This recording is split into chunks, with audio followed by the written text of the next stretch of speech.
Coucou les belles dames, j'ai libre une vidéo où tu as un commentaire mouké na wedding na biso où les cas à Londres le 19 mai, il y a Royal Wedding.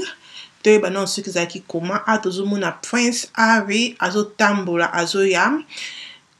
À la qui n'est normal donc à la qui bien pour nanga ezaki teke wow, à la qui bien c'est plus une voiture oyo. Morgan qui nango, zaki vraiment nice, c'est pas nango. Ezaki nice, ezaki vraiment kitoko joli voiture na nga ki on makasi. Mais eloko oyo nga na sepeli na Morgan te, eloko oyo asali ezali robe na ye ya mariage les belles dames. So ki na ba photo kala omona ki alata kitoko, azala mwasi kitoko, alata kitoko, même na ito so la série à suit, na série à suit pe azaki simple mais azaki kitoko, alata rapé bien. Mettons on côté la robe na oya mariage na ito ce qui robe oyo a pensaki nini, ce qui mbongo ba bois ki na poubelle na ebité, mais eloko on a sepela ki na makasi zalaki voile nae au baba qui c'est likolo voile wana vraiment wow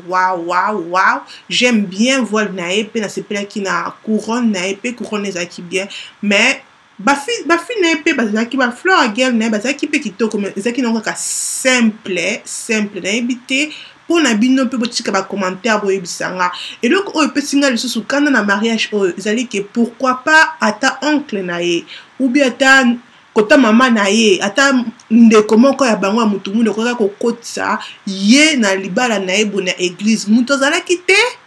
donc pesa kinga kanda komona ke papa ya Harry akotisa ye la pourquoi na honneur nini po na nga bango balongola lokola mutu mundu bacha mutu mundele nde tomoni place wana mais tomoni ke Harry azaki vraiment na plaisir a komona mwasi na ye po atanga na sepeli na robe te mais mobile na ye ayebisaki vraiment ke you look beautiful, you look gorgeous donc mobile ne déjà ayebisaki mama ne pas azaki na esengo ta mama na azaki na joie mo biso tout mundu to aka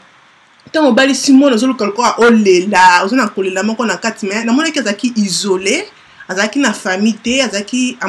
ami moni aza isolé place azalaki donc pour nanga je pense c'est ça donc na sepela ki pena bande kotala na trop na bilongi et là ça pensa que baza vraiment amoureux quoi donc tant longola ki voilà c'est pensa que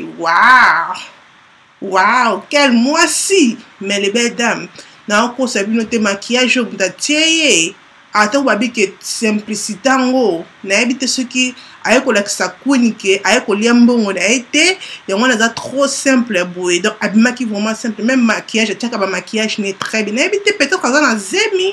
peut-être c'est ça to ebina on te prendre d'autorogation na musika bo azo bima kitoko mais ba filmer pembeni posunae ezali vraiment flawless te posunae ezali vraiment kitoko te ezali kaka normal donc pour na maquillage na vraiment nazaki vraiment disappointed na robe na pe nazaki vraiment disappointed mais eloko na sepela ki nango ezali kaka couronne na tina mutu na voile na ye wow j'adore mais pour le bateau il y a la simplicité peut-être ça vous sepela ki nango et na sepela ki na bateau bayemba ki choral o bayemba ki vraiment kitoko stand by me donc c'était vraiment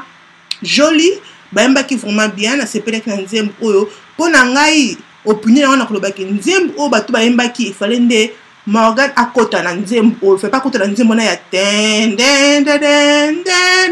non na sepela na nzembo wana te donc c'était vraiment opinion na ngai na ki kopesa pe na wedding na biso oyo to ebiki bato surtout ba lobela wedding oyo na bi pourquoi pas na pesa opinion na ngai na biloko o nga na sepela ki te donc ye pe comment na se tike danga opinion na yo soki yo eloko nini osepela ki nango na osepela ki nango te ota vome longi na pande non moi so za zemi ana zemi je pense que azana zemi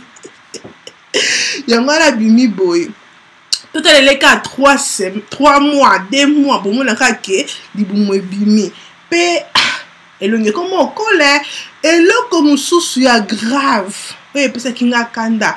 donc si c'est que babe si donc baza husband and wife bakoti bona chambre bakende ko sala nini yango to baka ki ko sepela kana bo mengo mutu te parce que queen a sepela ki na Morgan kota na foyer na te boto ndelo nga queen kangami a sepela ki te ke Morgan kota Morgan bisika kende ko kota kuna na chambre na oui bakay ko signer ba contrat ya minene o ngana yo to yebite mais libala kitoko ba bonne chance na ye tosepeli ata mutu mundu azali welcome mais nasepelaki na deuxième dress na ye oyo robe na mibale c'était simple et joli vraiment nasepelaki na robe ne oyo ya mibale. Bye bye.